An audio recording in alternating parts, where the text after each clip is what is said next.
మరి ఈ దినము ప్రత్యేకమైన దినము, స్త్రీల ఆదివారం. ఆదోని చర్చిలో, ఈ మహాదేవాలయంలో మరి దేవుడు నన్ను ఈ రీతిగా వాడుకుంటున్న విధానం బట్టి, ఆయన కృపను బట్టి మొదట దేవాది దేవునికి కృతజ్ఞతాస్తుతులు చెల్లిస్తున్నాను. మరి నన్ను ఆహ్వానించినటువంటి కమిటీ గారికి, చైర్మన్ అన్నటువంటి ప్రత్యేకమైన కృతజ్ఞతలు. అదేవిధంగా నిర్మలా గురులమ్మ గారికి, శ్రీలమైత్రి కమిటీ మెంబర్స్ అందరికీ కూడా కృతజ్ఞతలు తెలియజేసుకుంటున్నాను. మరి నా గురించి ఎప్పుడే చెప్పినారు బాబు గారు. మరి నేనైతే 10th క్లాస్ నుంచి సండే స్కూల్ తీసుకోవడం మొదలుపెట్టాను. దానికి కారణం కూడా ఆంటీ వాళ్ళే.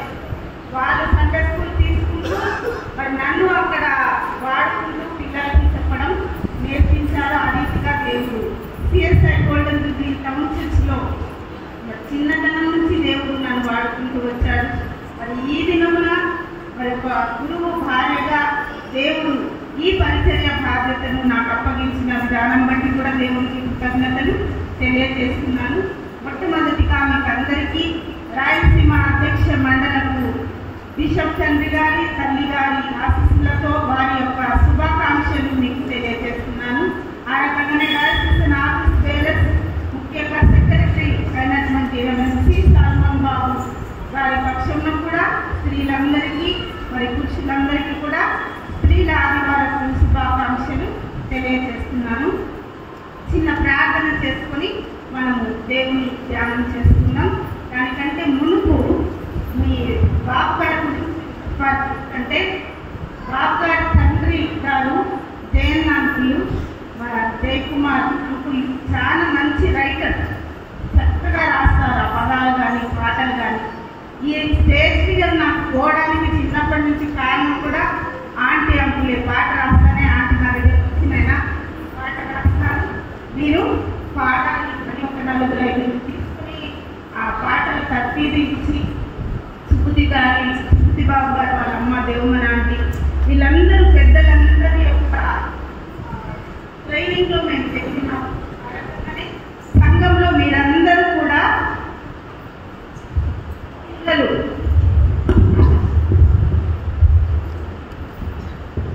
పిల్లలందరూ కూడా మీరు పెద్దలకు లోబడి ఉండి వారి యొక్క ఆజ్ఞలన్నిటినీ అనుసరిస్తే దేవుడు చెప్పిన రీతిలో మీరు కూడా ఆశీర్వదించగలుగుతారు. చిన్న ప్రార్థన చేస్తున్నాం. కృపా కనికరం కలిగిన నా గొప్ప దేవ, సర్వోన్నతుడా, సర్వశక్తిమంతుడా, మీకు వందనాలు, స్తోత్రాలు.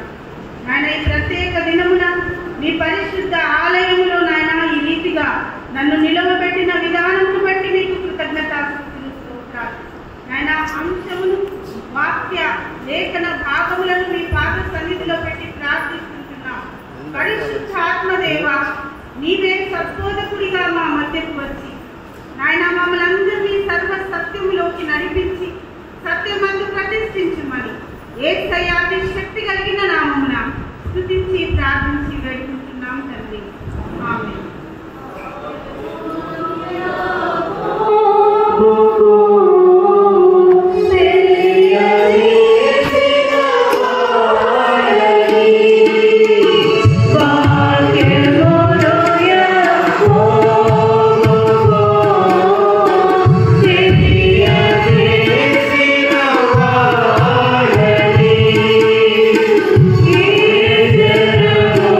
We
liberation act.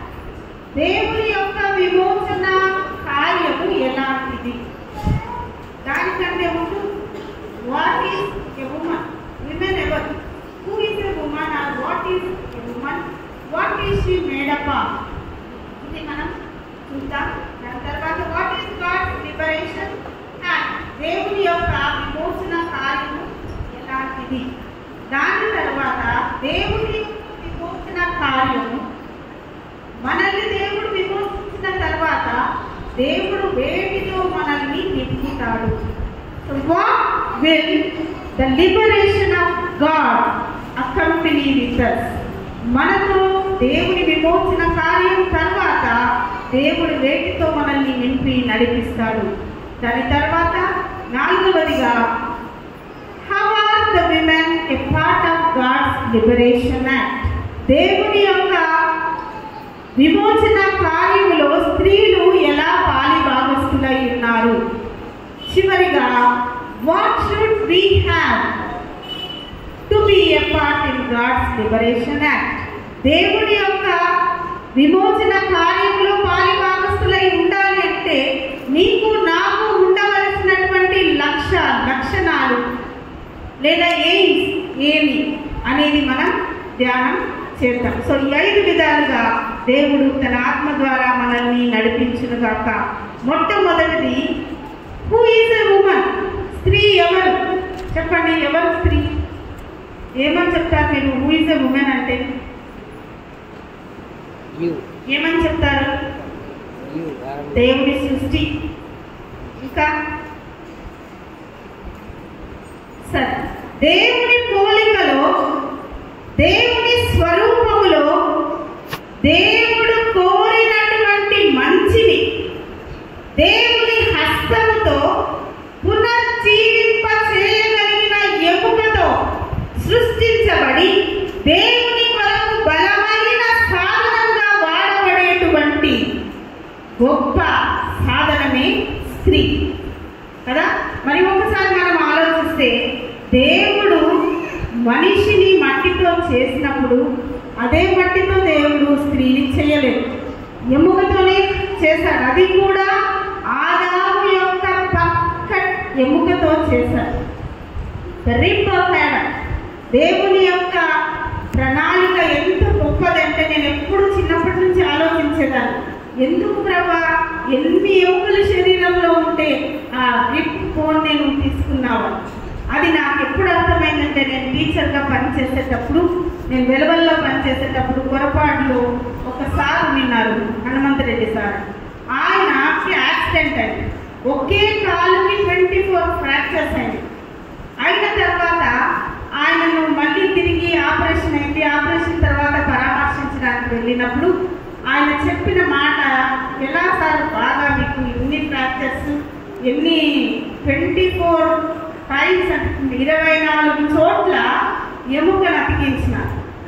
ఎలా చేసినారు సార్ అంటే, సార్ రిపోర్ట్ అంతా ఇచ్చినాడు. ఇచ్చి చూస్తే 12th రిబ్, 12వ రిబ్ను తీసుకొని ఆయన రిబ్ని కట్ చేసి 24 ప్లేసెస్లో ఆ ఎముకలు పెడతా వచ్చినారు. ఎందుకంటే నుంచి అయిపోయింది ఆయన కాలు. కానీ ఇప్పుడు చూస్తే మన నార్మల్ లెక్క ఎలా ఉంటుందో అలా బోనంతా రిపేర్ అయింది, తిరిగి ఆయన నడవగలుగుతున్నారు. ఎలా సాధ్యమైంది ప్రభా ఈ ఎముకతో అని నేను మా అక్క కొడుకు డాక్టర్ని అడిగితే ఆయన చెప్పిన మాట ఏంటంటే 24 రిబ్స్లో 11 and 12 ఇటు పక్క 4 బోన్స్, వాటిని ఫ్లోటింగ్ రిబ్స్ అంటారు. ఆ రిబ్స్ పైన ఆస్టియోకాండ్రియాన్ అనేటువంటి ఒక పదార్థం ఉంటుంది.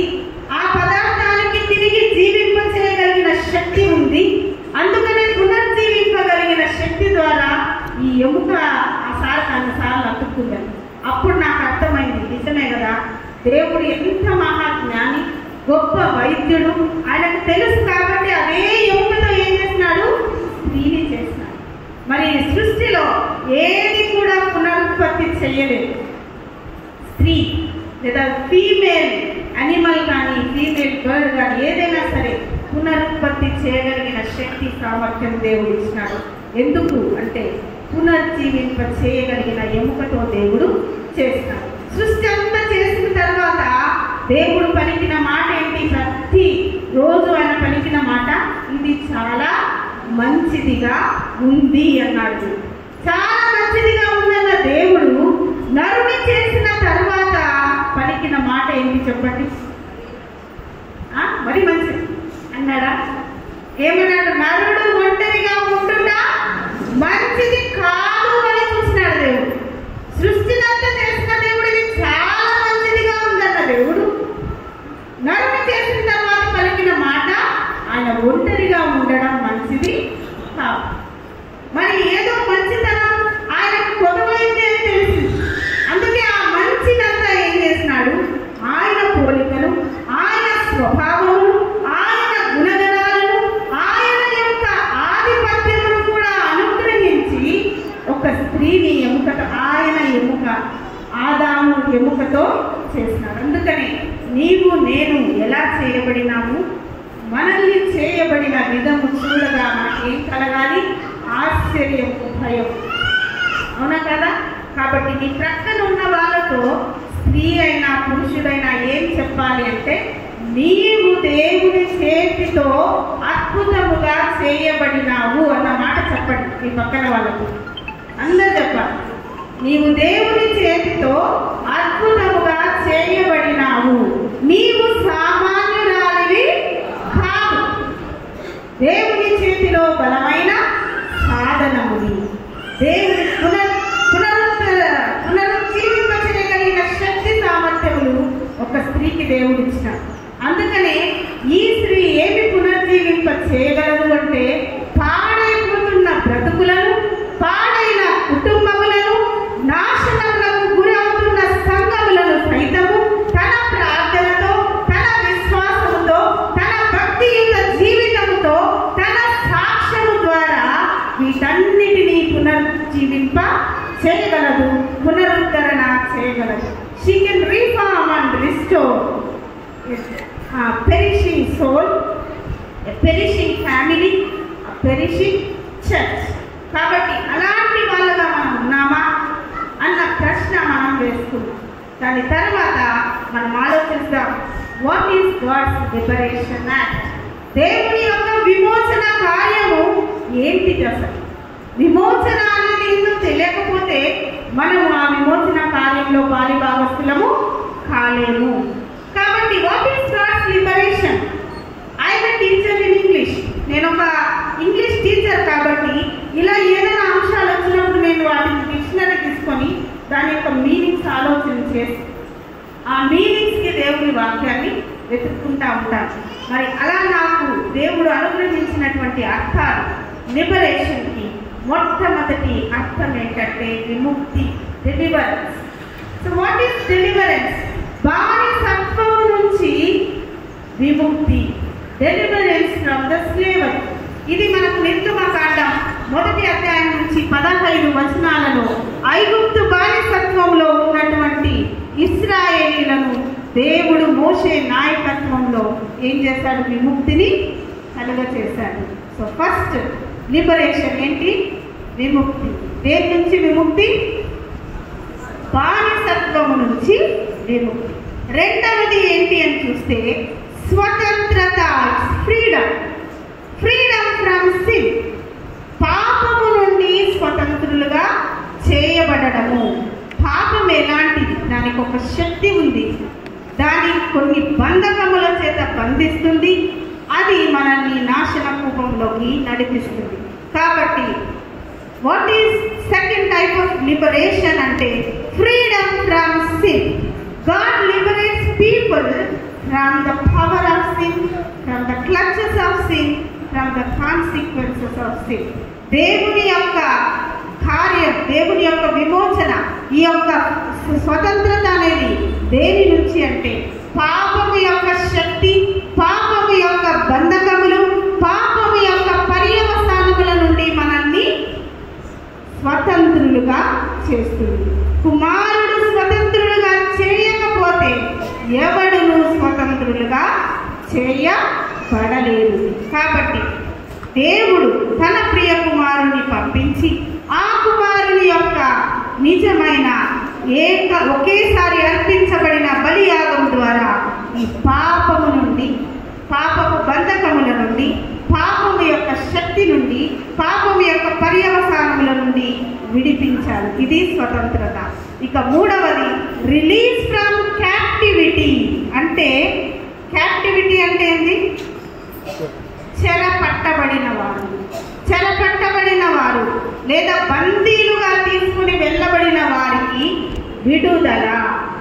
మొదటిది విముక్తి, రెండవది స్వతంత్రత, మూడవది రిలీజ్ అంటే విడుదల. దేవుడు ఇశ్రాయేలీయులను బబులోను చెర నుండి విడిపించాడు, విడుదల కలిగించాడు. ఇది యెషయా గ్రంథంలో 52వ అధ్యాయం 3 నుంచి 12 వచనాలలో, యెహెజ్కేలు గ్రంథం 36వ అధ్యాయం 24 నుంచి 28 వచనాలలో మనం చూడగలుగుతాం. ఎలా చేశాడంటే రాతి హృదయాన్ని తీసి మాంసపు హృదయాన్ని ఇచ్చి ఆ యొక్క విడుదలను మనకు కలిగించాడు. రెండవది, ఆయన తన రక్తము ద్వారా మనల్ని కడిగి పాప మలినమంతా ఎట్లా చేస్తాడంట? కడిగి వేసి శుభ్రపరచి దేవుడు విడుదల కలగా చేసినాడు. అదే కాకుండా రిలీజ్ ఫ్రమ్ బాండేజ్ అంటే ఆ యొక్క చెరగా పట్టుకుని పోయిన వారి ద్వారా, వారి సాక్ష్యాల ద్వారా దేవుడు తన ప్రజలకు విడుదల కలగ చేశాడు. ఇక నాలుగవది మనం చూస్తే హీలింగ్ అండ్ రెస్టరేషన్, స్వస్థత, పునరుద్ధరణ.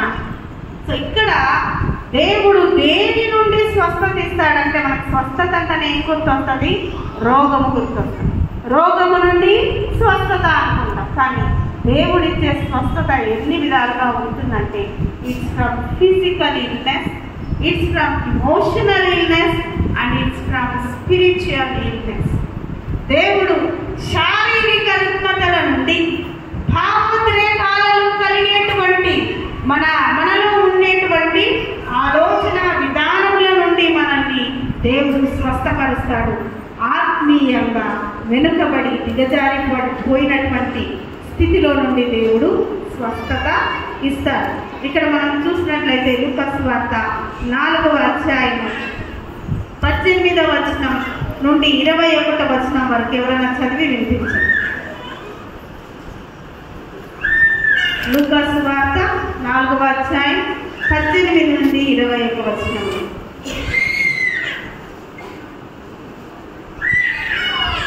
ప్రభువు ఆత్మ నా మీద ఉన్నది, బీదలకు సువార్త ప్రకటించుటకును ఆయన నన్ను అభిషేకించెను, చెరలో ఉన్న వారికి విడుదలను, గ్రుడ్డి వారికి చూపును. చదవండి.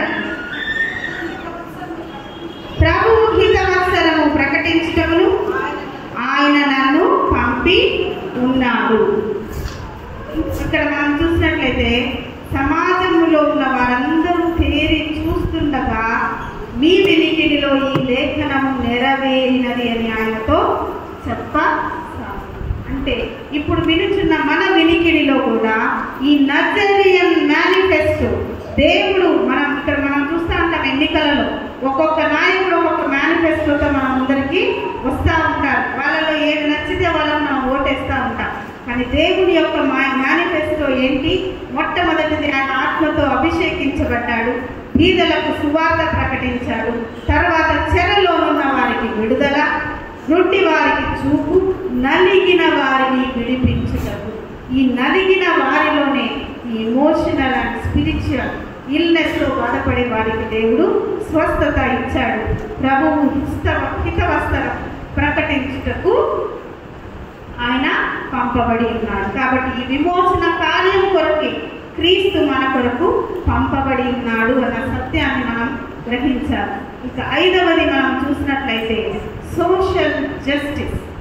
సోషల్ జస్టిస్ సాంఘిక సమన్యాయం కలిగించుటయే దేవుని విమోచన భాగంలో 5వ భాగం. సో ఇక్కడ సోషల్ ఇన్జస్టిస్ ఎక్కడైతే ఉందో అక్కడ దేవుడు ఏమి స్థాపిస్తాడు? సోషల్ జస్టిస్ని స్థాపిస్తాడు. ఇది మనకు అర్థం కావాలంటే ఒక స్త్రీని మనం ధ్యానం చేస్తాం. ఆమె పాపాత్మురాలైన స్త్రీ. ఆమెను ఎలా పట్టుకున్నారు? పాపము చేసిన తర్వాతన, చేయుచున్నప్పుడా, చేస్తూ ఉండగనా లేదా చేయకుండా? చెప్పండి. చేస్తూ ఉన్నప్పుడు. It was a continuous act. పని జరుగుతూ ఉన్నప్పుడు పట్టుకున్నారు. మరి when it was continuous action, ఎవరిని పట్టుకోవాలి? ఎంతమందిని పట్టుకోవాలి? స్త్రీ మాత్రమేనా? పురుషుని పట్టుకోవాలి. మరి పురుషుని పట్టుకోలేదే. ఇక్కడ ఏముంది? సోషల్ ఇంజస్టిస్ ఉంది. ఆమెను పట్టుకొచ్చినారు. పట్టుకొచ్చిన తర్వాత ఏం చేస్తున్నారు? లాక్కొని వచ్చి యేసయ్య కూర్చొని ఉండగా అక్కడ మధ్యలో పడేస్తున్నారు. పడేసి ఏం తీసుకున్నారు? మా చేతిలో రాళ్ళు ఎందుకు తీసుకున్నారు? The law of Moses says, దేవుని ధర్మశాస్త్రం ఏం చెప్తుంది? పాపము చేసిన వ్యక్తిని, వ్యభిచారమందు పట్టబడిన వారిని దేంతో కొట్టి చంపమంటుంది? రాళ్లతో కొట్టి చంపమంటుంది. మరి అక్కడ పురుషుడు లేడు. సోషల్ ఇంజస్టిసా కాదా? అవును. మరి అప్పుడు ఏమైంది? ఈమె యొక్క పరిస్థితిని మనం ఆలోచన చేస్తాం. పాపము చేసింది అంటే తనకి, తన కుటుంబంలో ఏ సమస్యలు ఉన్నాయో, ఆర్థిక సమస్యనో లేకపోతే ఏ సమస్యతో ఆమె ఆ పని చేయాల్సి వచ్చిందో మనకు తెలియదు, కానీ దేవునికి తెలుసు. హర్ ఫిజికల్ ఇల్నెస్ దేవునికి తెలుసు. ఆమె యొక్క ఫిజికల్ నీడ్స్ దేవునికి తెలుసు. కాబట్టి ఫిజికల్ థింగ్స్ నుంచి కూడా దేవుడు ఆమెకి డెలివరెన్స్ వస్తున్నాడు. రెండవది మనం చూసినట్లయితే ఆమెలో ఇమోషనల్ ఆలోచనలన్నీ, భావోద్రేకాలు ఎలా ఉండింటాయి ఆ సమయంలో? చుట్టూ మగవాళ్ళు, మధ్యలో ఒక్క స్త్రీ, యేసయ్య. ఆమెలో ఎన్ని ఆలోచనలు వచ్చింటాయి ఒకసారి చెప్పండి. దేవా, నన్ను ఎందుకు పట్టుకున్నారు? నేను ఈ పాపం లేకపోయింటే బాగుండు కదా, అవునా కదా? పట్టా పడకపోయింటే బాగుండు కదా, ఎన్నిసార్లు చేశానో, ఎప్పుడు నన్ను పట్టుకోలేదు, ఈసారి ఎందుకు పట్టబడినాను అని అనుకుని ఉండొచ్చు. పట్టబడిన తర్వాత అన్నీ ఎందుకు పట్టుకున్నారు అని కోపం, ఆవేశం ఇవన్నీ ఉంటాయి. తర్వాత ఆమె పట్ల ఆమెకు ఒక అసభ్యత కూడా కలిగి ఉండొచ్చు, కుంగుబాటు కలిగి ఉండొచ్చు. అబ్బా, ఇప్పుడు ఏం చేస్తారు, నన్ను చంపేస్తారేమో, రాళ్లతో పట్టాలని ధర్మశాస్త్రంలో రాయబడింది. అందరూ రాళ్ళు తీసుకున్నారు. అప్పుడు నా పరిస్థితి ఎన్ని రకాలుగా ఆమె ఆలోచనలు ఉండి ఉంటాయి. ఈ ఆలోచనలన్నిటిలో ఆమె ఏమైపోతుందో ఏమో తెలియని ఒక డిప్రెషన్, తెలియని ఒక అణచివేత ఆమె గురి అవుతూ ఉంటాయి. సో ఈ ఫిజికల్ ఎలిమెంట్స్, ఇమోషనల్ ఎలిమెంట్స్, వీటన్నిటి నుండి దేవుడు ఆమెకి విడుదల కలగజేస్తూ ఉన్నాడు. స్పిరిచువల్గా యేసయ్య ఎవరు ఆమెకు తెలియకపోయింది. ఇప్పుడు ఆ యేసయ్య క్రీస్తుని ప్రత్యక్షంగా చూస్తాము.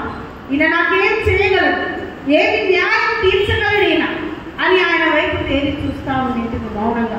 సో ఫిజికల్గా, ఇమోషనల్గా, ఆత్మీయంగా 3 విషయాల నీడ్స్తో, అవసరతలతో యేసయ్యను చూస్తూ ఉంది ఈ పాపాత్మురాలైన స్త్రీ.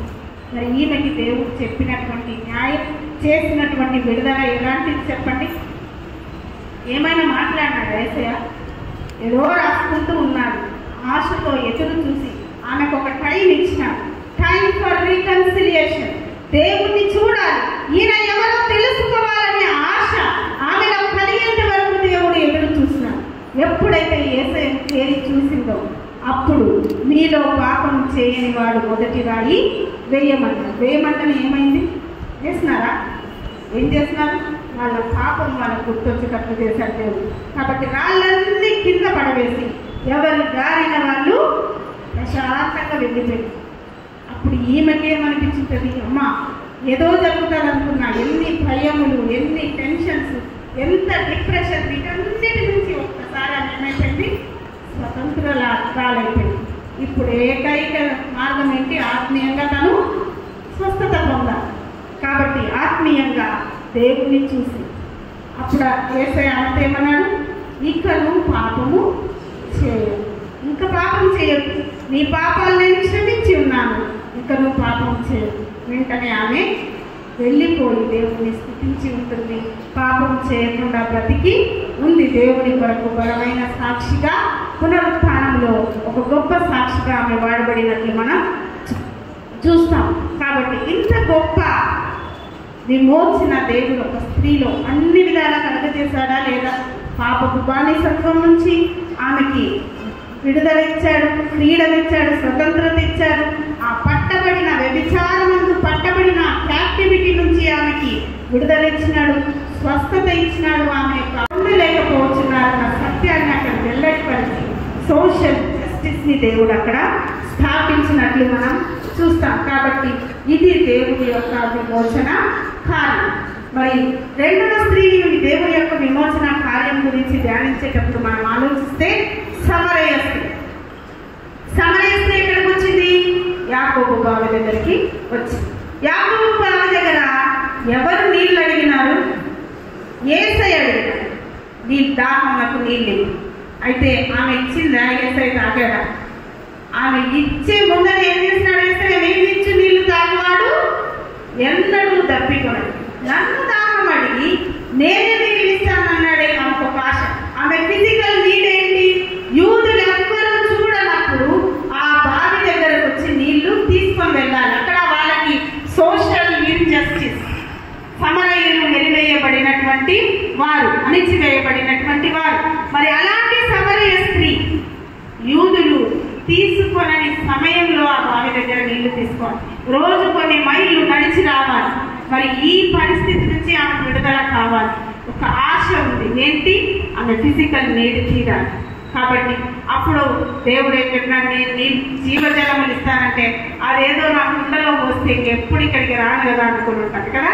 సో ఫస్ట్ అక్కడైతే కాన్వర్సేషన్ వెరీ షార్ట్ కాన్వర్సేషన్, ఇక్కడైతే very long and beautiful conversation దేవుడు ఆమెతో చేస్తున్నాడు.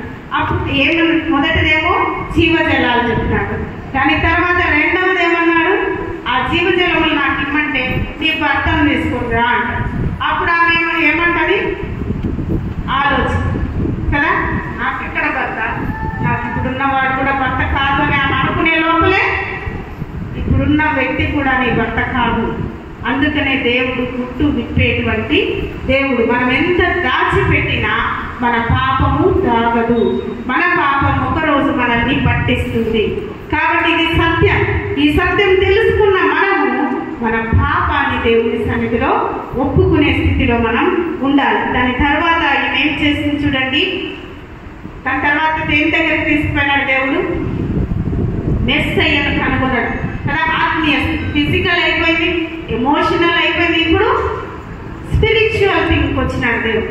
ఎక్కడ ఆరాధిస్తారంటే, నాకు తెలుసు మెస్సయ్యను మేము పర్వతం మీద ఆరాధిస్తాం అంటే ఆత్మతో సత్యముతో ఆరాధించే గడియ వచ్చి ఉన్నది అంటే, అయితే నువ్వు మెస్సియవా అంటావు. అంటే దేవుని గుర్తించే స్థితికి ఆమెని తీసుకొచ్చినాడు తన సంభాషణ ద్వారా. యేసయ్యను గుర్తించింది. గుర్తించిన వెంటనే ఆమె ఎందుకు వచ్చిందో మర్చిపోయింది. జీవజలములు కూడా పొందుకునింది, స్వతంత్రురాలైంది, అన్ని విధాల విమోచనను అనుభవించి తన కుండను విడిచిపెట్టి పరిగెత్తి క్రీస్తుకు సాక్షిగా మార్చబడింది సమరయ స్త్రీ. ఇద్దరు స్త్రీలను మనం చూస్తాం. దేవుడు విమోచన కార్యంలో ఎలా వాడుకున్నాడు, వాళ్ళకి ఎలా విమోచన కలిగించారు. మన పరిస్థితి ఏది? మన జీవితం దేవుని సన్నిధిలో ఎలా ఉంది? వాక్యం అనే అర్థంలో దేవుడు మన జీవితాన్ని చూపిస్తాడు. చూపించినప్పుడు మనము ఈ 5 విధాలుగా సరి చేయబడాలి. దేనికైనా మనము బానిసలుగా ఉన్నామా? బానిసత్వంలో ఏ యొక్క పని నిన్ను దూరం చేస్తుంది దేవునికి, దాన్ని నువ్వు విడిచిపెట్టాలి. రెండవది, పాపము నిన్ను ఏలుబడి చేస్తుంటే ఆ పాపపు ముళ్ళును సిలువలో విరిచివేసిన యేసయ్యను నువ్వు ఆశ్రయించు. నిన్ను ఈ యొక్క పాపపు బంధకముల నుండి దేవుడు విడిపిస్తాడు, స్వస్థపరుస్తాడు, సమన్యాయం దేవుడు చేస్తాడు. కాబట్టి ఈ కృప దేవుడు మనకు అనుగ్రహించినట్లు మనం ప్రార్థన చేయాలి. ఇప్పుడు ఏంటి దేవుని యొక్క లిబరేషన్ యాక్ట్ అనేది మనకు అర్థమైంది కదా. సో ఇప్పుడు దేవుని యొక్క విమోచన తర్వాత వేటితో నింపుతాడు దేవుడు మనల్ని అని ఆలోచిస్తే, మొట్టమొదటిది నిరీక్షణతో నింపుతాడు. యేసయ్య ఒక్కసారి పాపం నుంచి మనల్ని విడిపిస్తే ఆయన మనల్ని ఆయన కొరకు బ్రతకాలనే ఆశతో, కోరికతో నింపుతాడు. పరిశుద్ధాత్మ అభిషేకమును అనుగ్రహించి చివరి వరకు మన మరణం తర్వాత కూడా క్రీస్తుతో బ్రతకగలము అన్న నిరీక్షణతో మనల్ని నింపుతాడు. అందుకే నా ఏసయ్య, నీ యొక్క నిరీక్షణ, ఈ గొప్ప నిరీక్షణతోనే నేను బ్రతుకుతాను. నీవు నన్ను స్వతంత్రురాలుగా చేసింది ఎందుకు? నేను నీ కొరకు నిరీక్షణతో బ్రతకాలి. కాబట్టి ఈ నిరీక్షణ మనకుందా. క్రైస్తవ నిరీక్షణకు గొప్ప పునాది పునరుత్థానం. క్రీస్తు ఏ రకంగా మరణం నుంచి తిరిగి లేచి ఉన్నాడు, నీవు నేను కూడా మరణం నుండి తిరిగి లేస్తాము. ఆయన నిత్య రాజ్యములకు వెళతాము. ఆయన తిరిగి వచ్చినప్పుడు వధువు సంఘముగా ఆయన ముందు నిలబడాల్సిన అవసరత మనకు ఉంది. కాబట్టి ఈ నిరీక్షణ మనకు సిగ్గుపరచని నిరీక్షణతో మనము జీవించాలని దేవుడు హెచ్చరిస్తున్నాడు. రెండవది రిడెంప్షన్. రిడెంప్షన్ అంటే విడుదల, విమోచన. చూడండి, గలతీలకు రాసిన పత్రిక 3వ అధ్యాయం 13-14 వచనాలను మనం ధ్యానించినట్లయితే, గలతీలకు రాసిన పత్రిక 3వ అధ్యాయం 13-14 వచనాలు. ఆత్మను గురించిన వాగ్దానము విశ్వాసము వలన మనకు లభించినట్లు అబ్రహాము పొందిన ఆశీర్వచనము క్రీస్తు యేసు ద్వారా అన్యజనులకు కలుగుటకై క్రీస్తు మన కోసము శాపమై మనలను ధర్మశాస్త్రము యొక్క శాపము నుండి విమోచించెను. ఎందుకు నేను రెండవసారి చదవమన్నానంటే, ధర్మశాస్త్రము యొక్క శాపము. పంటికి పన్ను, కంటికి కన్ను, శపిస్తే శపించబడతావు. ఇది దేవుని యొక్క లా కదా. అప్పుడు మోషేకి దేవుడు ఇచ్చినటువంటి ధర్మశాస్త్రం. ఈ ధర్మశాస్త్రం నుంచి విడుదల, అబ్రహాము యొక్క ఆశీర్వాదం, పరిశుద్ధాత్మ, ఈ 3 అంశాలు ఇక్కడ రాయబడి ఉన్నాయి. మరి వీటికి ఏంటి సంబంధం? అబ్రహాము యొక్క ఆశీర్వాదం ఏంటి చెప్పండి? లేట్ వయసులో కొడుకు పుట్టడమా? What is the blessing of Abraham to the Gentiles? మనకు అర్హత లేదు. అబ్రహాము ఆశీర్వాదం పొందడానికి మనకు అర్హత లేదు, మనం యూదులం కాదు. కానీ ఈ అబ్రహాము ఆశీర్వాదం నీకు నాకు లభించాలంటే దేవుడు మరణమై ఆయన మన కొరకు ఈ ధర్మశాస్త్రపు శాపం మన నుండి తీసివేసి అబ్రహాము ఆశీర్వాదంలోకి నడిపించినాడు. ఏమిటి అబ్రహాం ఆశీర్వాదం?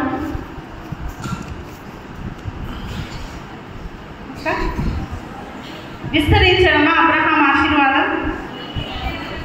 మన అనేక జన్మలకు తండ్రి. మనకు ఇంతవరకే తెలుసు అబ్రహాం గురించి. What is the real blessing of Abraham? నిన్ను ఆశీర్వదించు వారిని నేను ఆశీర్వదిస్తాను, నిన్ను శపించు వారిని నేను శపిస్తాను. This is the blessing of Abraham to the Gentiles. నీవు నేను ఈ రోజు ఒక క్రైస్తవ బిడ్డగా ఈ భయంకరమైనటువంటి పరిస్థితులకు, మనకు రాబోయే పరిస్థితులు ఎలా ఉంటాయో మనం కనిపెట్టలేము. అలాంటి పరిస్థితులలో నీవు అబ్రహాముకు వారసుడుగా నిలబడాలి. నిన్ను శపించడానికి వచ్చిన వాళ్ళని ఏం చేస్తాడు? దేవుడే శపిస్తాడు. నిన్ను ఆశీర్వదించడానికి వచ్చిన వాళ్ళని దేవుడు ఏం చేస్తాడు?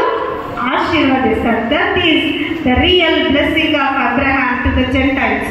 ఈ ఆశీర్వాదం మనకు కావాలి. కావాలంటే మనకి కావాలంటే ఏం చేయాలి?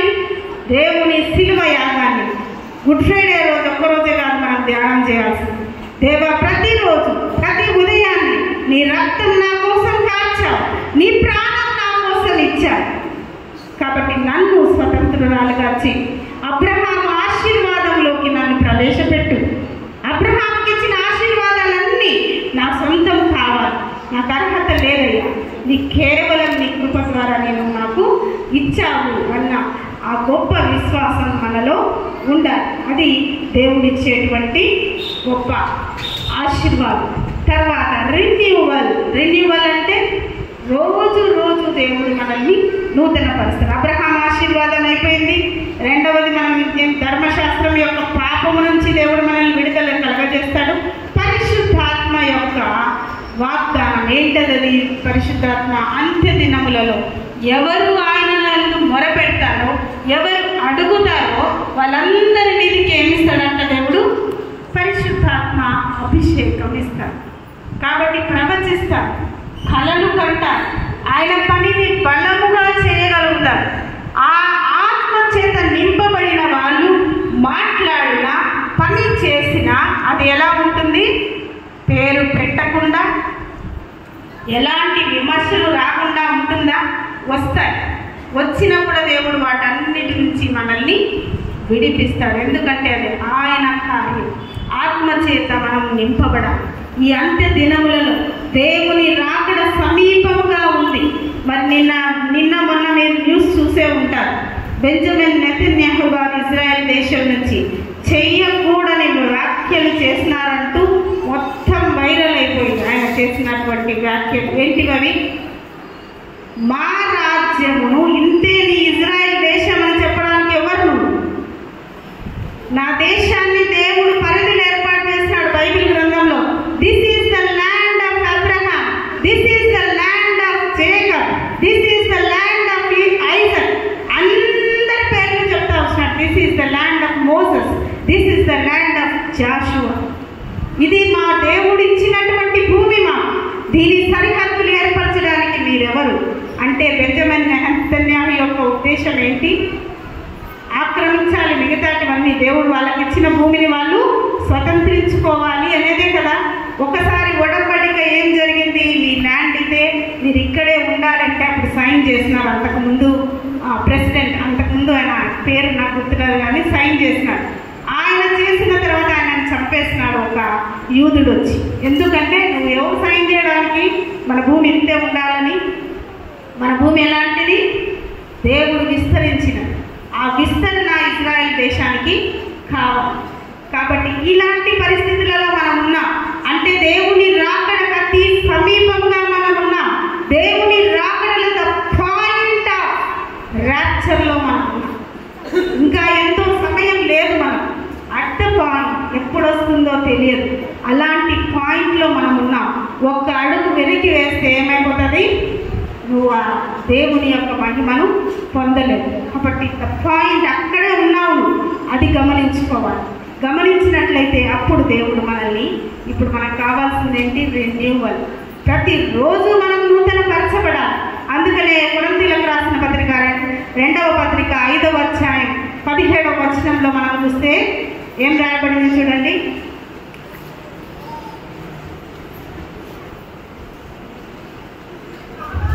కాగా ఎవడైనను క్రీస్తునందున్న ఎడల వాడు నూతన సృష్టి, పాతవి గతించెను, ఇవిగో కొత్తగాయను. ఇది మన న్యూ ఇయర్ రోజే కాదు, వాగ్దానం. ప్రతి ఉదయాన్నే మనం ఈ వాగ్దానాన్ని స్వతంత్రించుకోవాలి. ఇదిగో యేసయ్య, నేను ఈ రోజు నీ యందు జీవిస్తాను, క్రీస్తునందు నేనుంటే నేను నూతన సృష్టిని. సో అలాంటి ఆత్మీయ అనుభవంలోకి, ఆ రెన్యువల్లోకి మనం రావాలి. అది దేవుడు మనల్ని లిబరేషన్ తర్వాత నింపబోతాడు. ఇక చివరిది ఏంటి అంటే ఎంపవర్మెంట్, సాధికారతతో మనల్ని నింపుతాడు, ఒక శక్తిని అనుగ్రహిస్తాడు. అపోస్తుల కార్యములు 1వ అధ్యాయం 8వ వచనం చూడండి.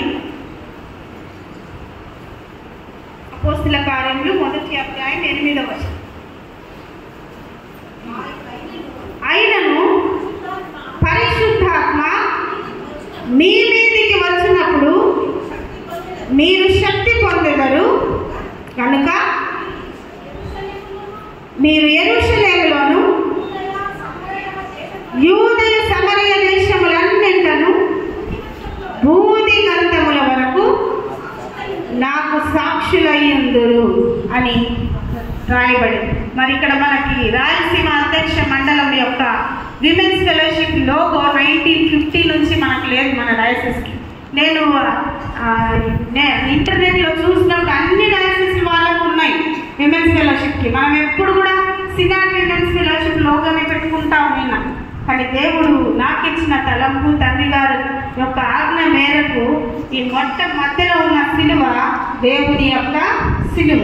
ఆయన సిలువను ఎత్తుకొని నేను దేవుని వెంబడిస్తాను అన్నదానికి సూచనగా సిలువ పెట్టినాం.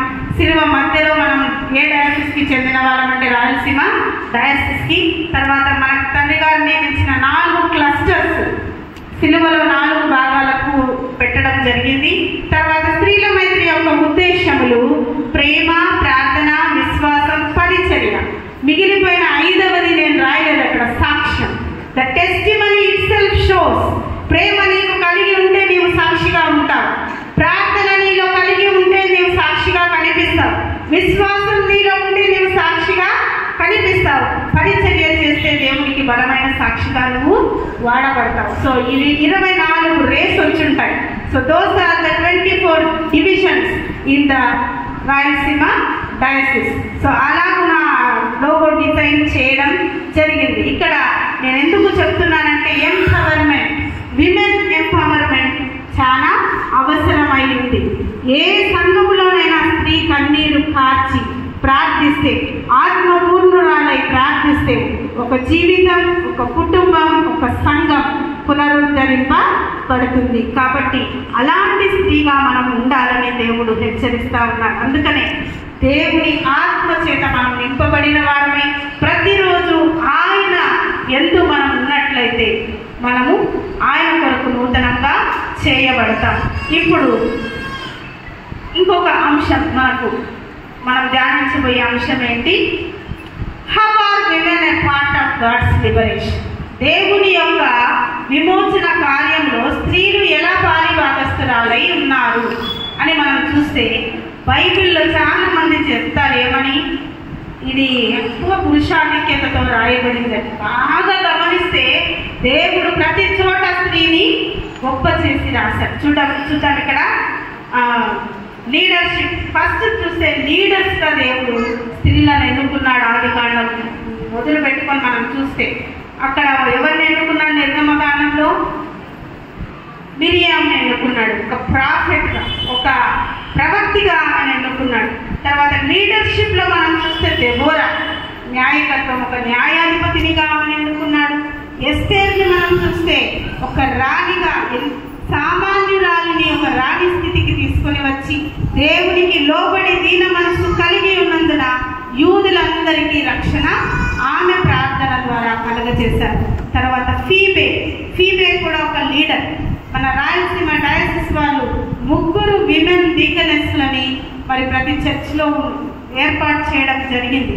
ఇది ఎంతో సంతోషదాయకం. కానీ దానికంటే ముందే కెంక్రియా సంఘంలో the first women Deaconess in the Bible is Phoebe ఒక డీకనెస్గా ఆమె పనిచేసింది. అక్కడ ఏం రాయబడి ఉంటుంది? సంఘ పరిచారకురాలు.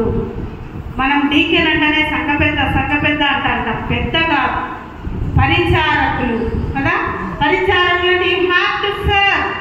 నువ్వు పరిచర్య చేయడానికి ఇక్కడికి సంఘ పెద్దగా కాదు ఎన్నుకునింది, సంఘ పరిచారకులుగా నేను ఎన్నుకున్నారు.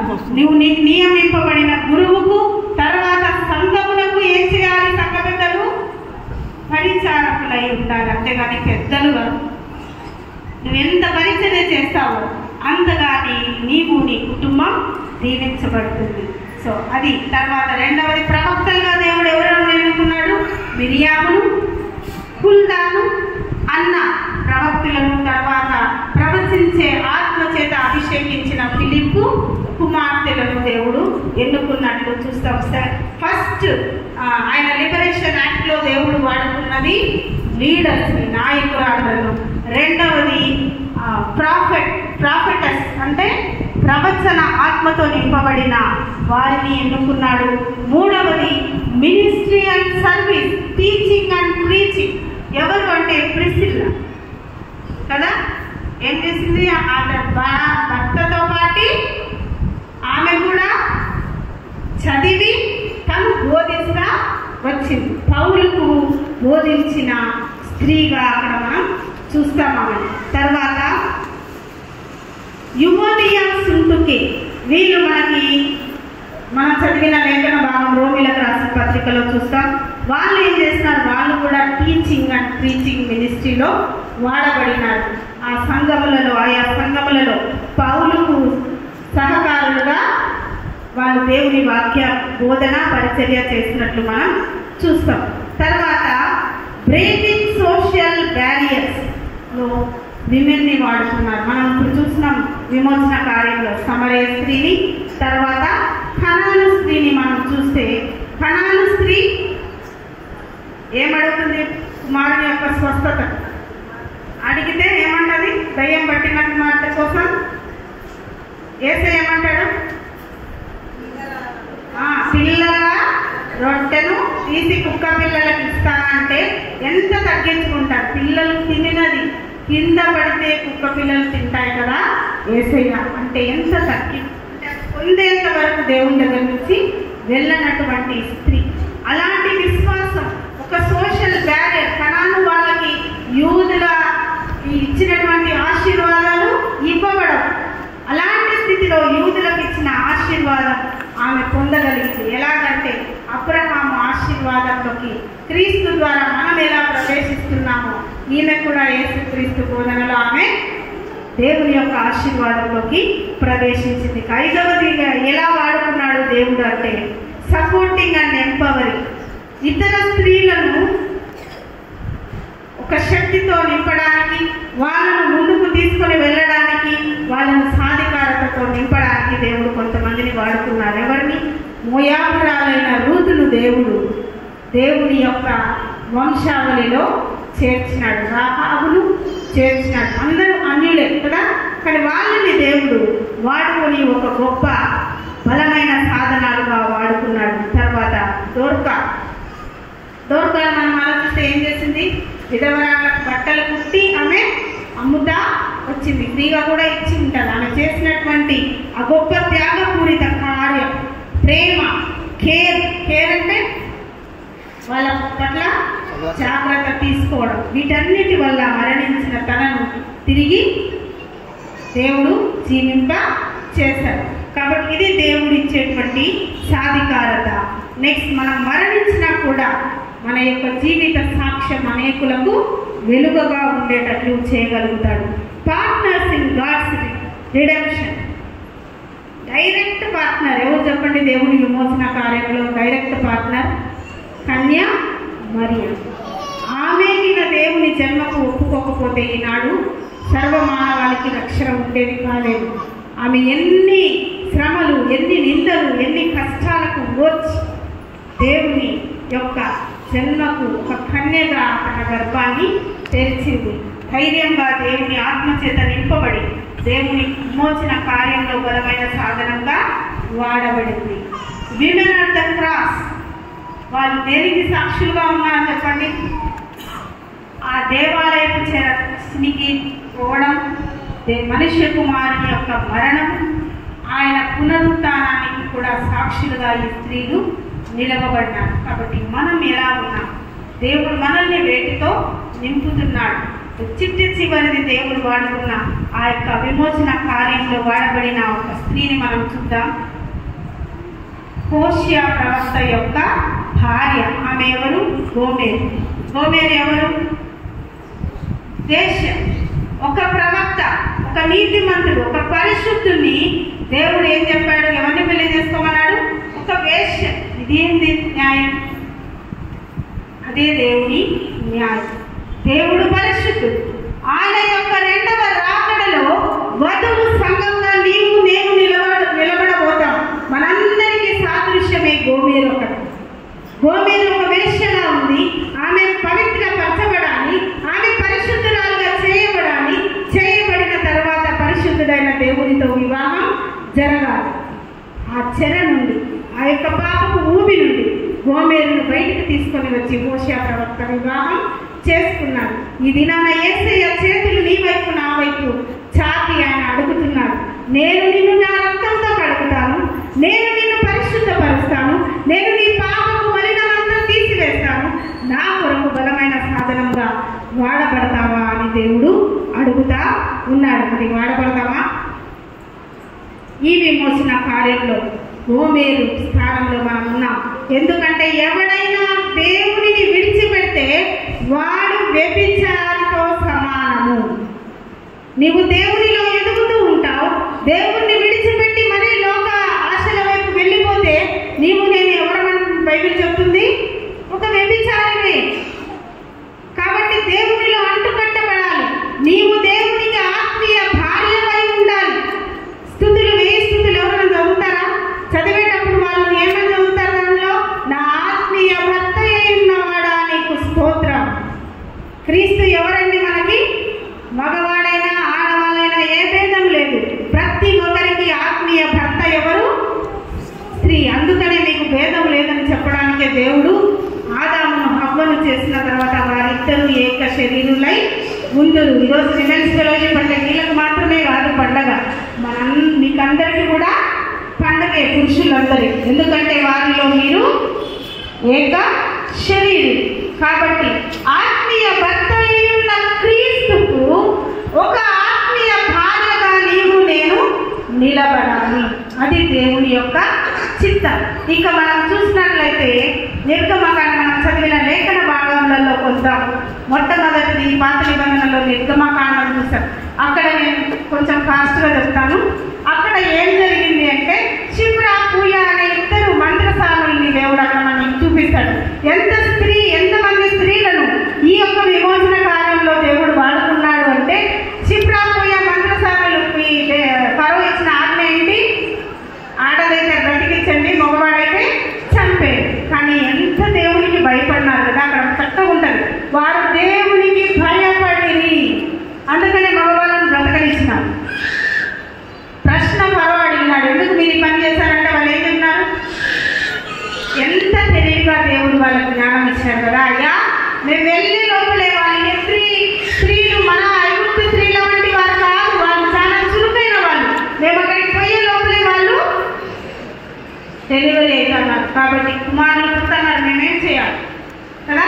అట్లయితే ఏం చేస్తున్నారు? నెక్స్ట్ మగ పిల్లవాళ్ళని నీళ్ళల్లో వదిలేయమంటారు. ఏ ముసలి తింటుందో, ఏ పాము కాటేస్తుందో ఆ నీళ్ళలో మునిగిపోతాడో కదా, తెలియదు వాడు ఎలా వస్తాడో ఆ నీళ్ళలో చనిపోతాడు అని నీళ్ళల్లో వదిలేయమన్నప్పుడు ఈ గొప్ప విడుదల ప్రణాళికలో అక్కడ ఒకే వేదిక దేవుడు జ్ఞానం ఇచ్చి చెమ్ము పెట్టని చేసి దానికి కీలు పూసి ఆ బిడ్డను వేసినప్పుడు ఎక్కడికి పోయింది? అది కరెక్ట్గా ఫరో రాజకుమార్తె దగ్గరికి వెళ్ళింది. ఫరో రాజకుమార్తె ఆ పెట్టె ఎలా కనిపించింది? ఎంతో అందంగా కనిపించింది.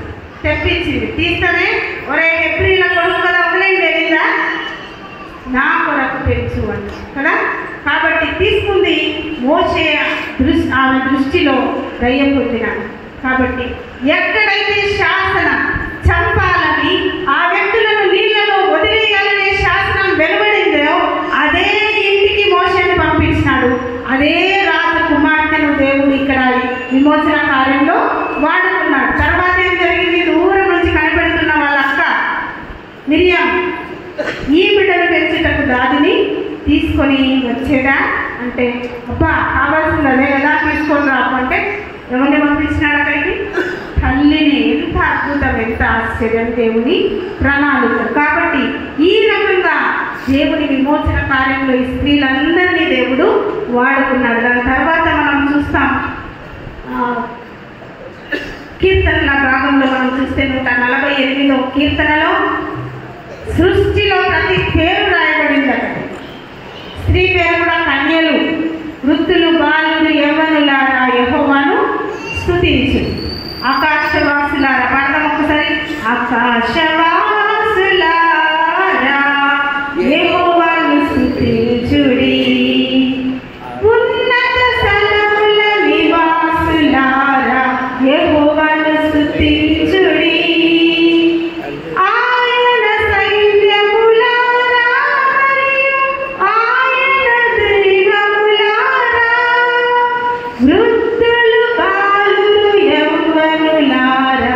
యెహోవాను స్తుతించుడి. ప్రతి ఒక్కరు దేవుని స్తుతించారు. అక్కడ ఒక మాట రాయబడి ఉంటుంది, మహిమ ప్రభావము ఆయన నామము అన్నిటికంటే గొప్పది. 138వ కీర్తన చూద్దాం.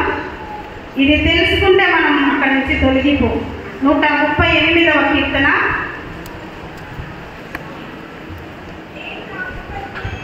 2వ వచనం చదువు. నీ పరిశుద్ధాలయం తట్టు నీ నామము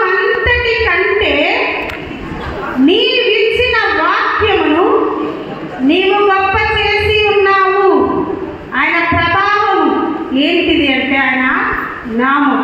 ఏంటిది ఆయన నామము? వాక్యం.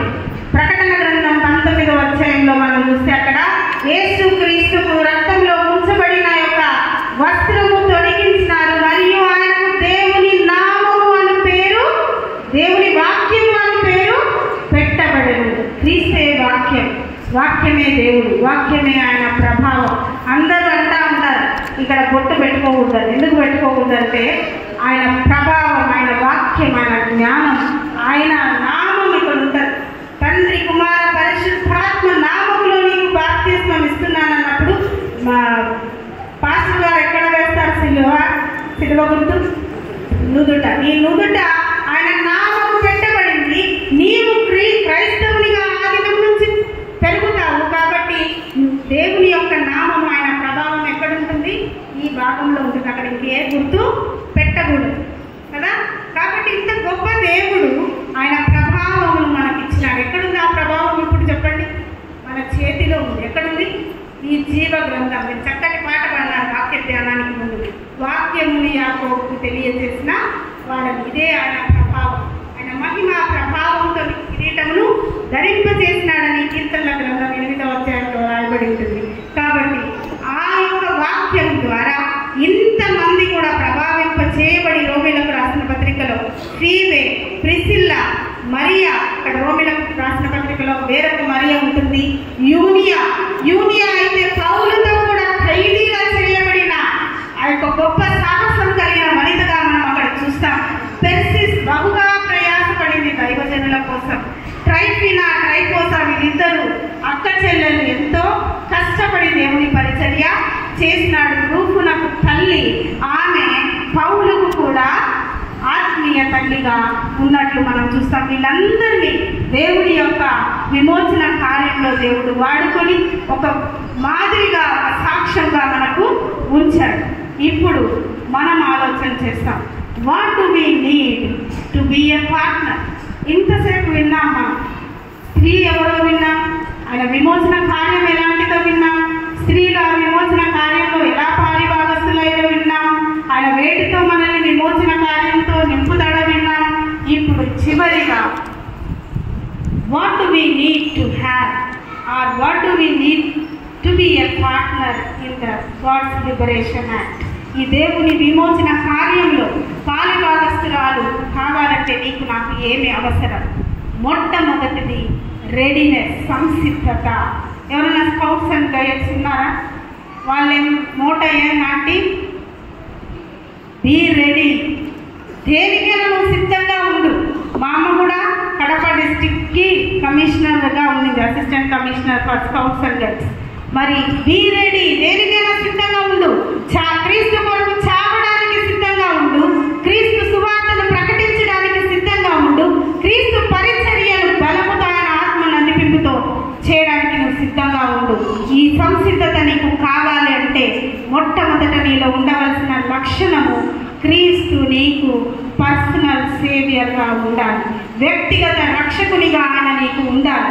యేసయ్య, ఇదిగో నేను నీ సన్నిధికి వస్తున్నాను, నా పాపం క్షమించు, నీవు నాకు రక్షకుడవు, నీవు నా దేవుడవు. రూతు అదే మాట అనేది, నీ దేవుడే నా దేవుడు. ఎందుకు అంతగా దీవించబడింది?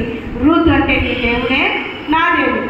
నీవెక్కడ మరణిస్తావో నేను అక్కడ మరణిస్తాను, నువ్వు ఏ దేవుణ్ణి ఆరాధిస్తావో నేను ఆ దేవుణ్ణి ఆరాధిస్తాను.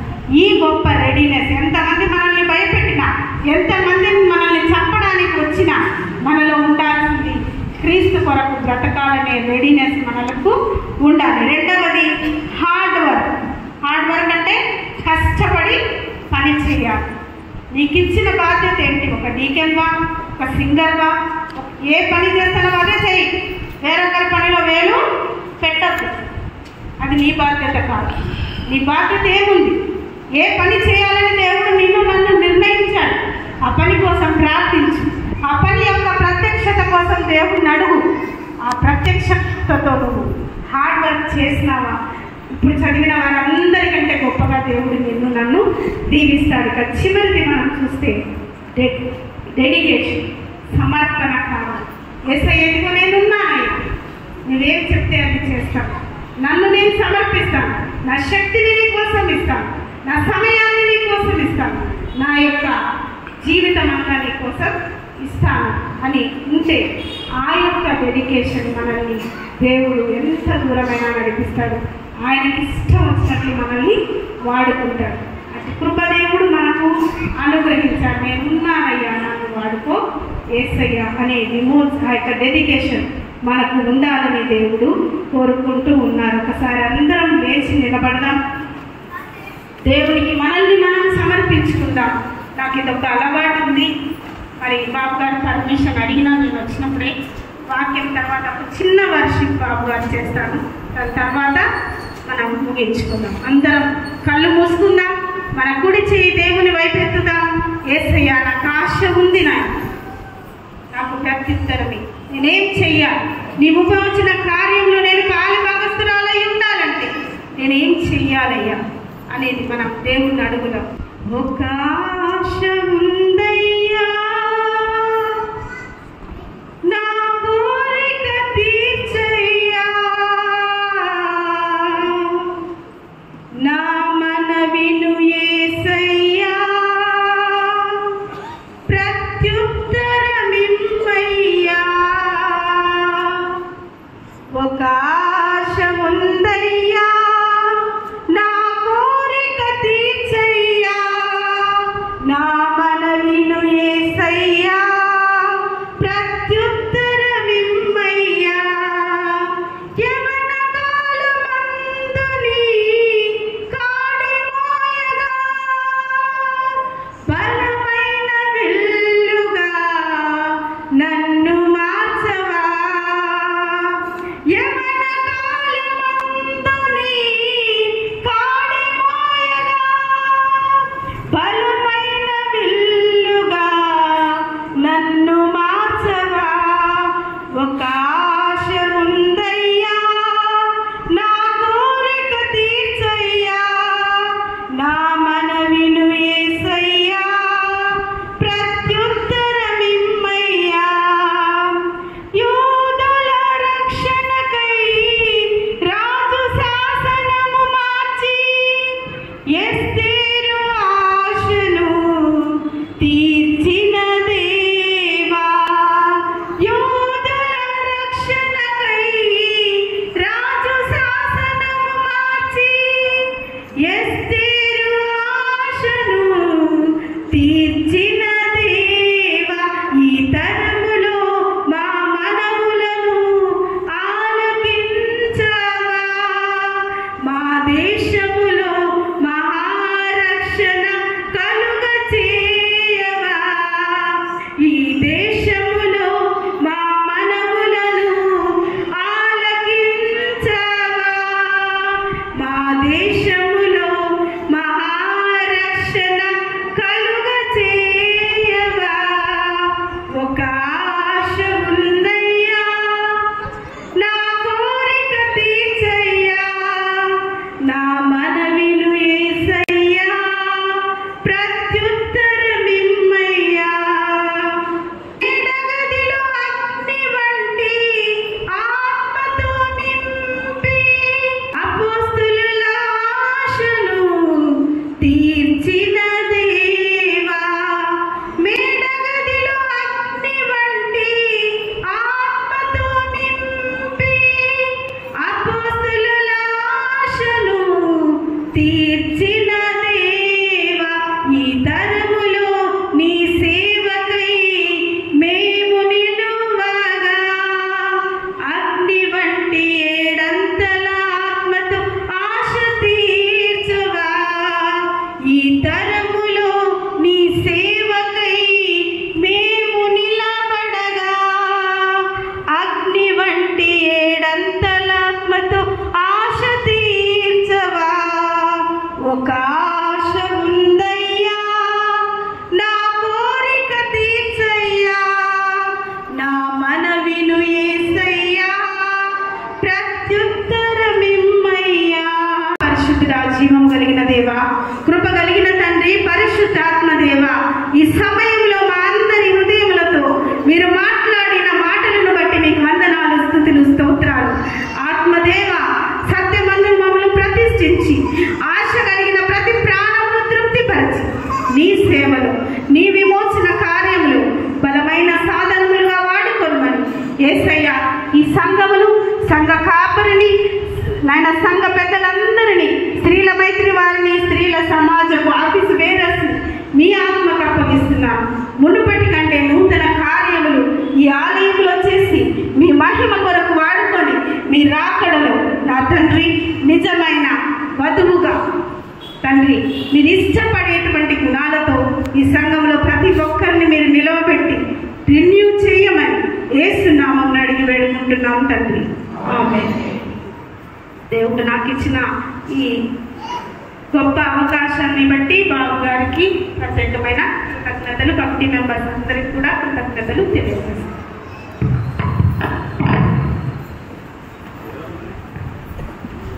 అందరూ అదే రీతిగా నిలవ